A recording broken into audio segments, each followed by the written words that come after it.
How to increase touchscreen sensitivity on your Android device.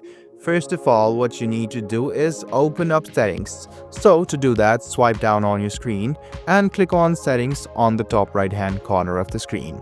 Go ahead and click on the settings or gear icon, and then you can see the search icon. Go ahead and click on the search icon on the top right hand side as well, and then search for touch or touch sensitivity.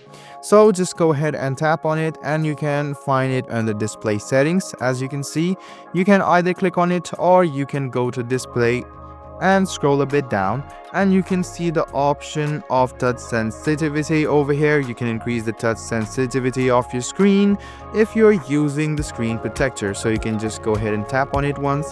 As you tap on it, the touch sensitivity will be turned on and you will get extra sensitivity options.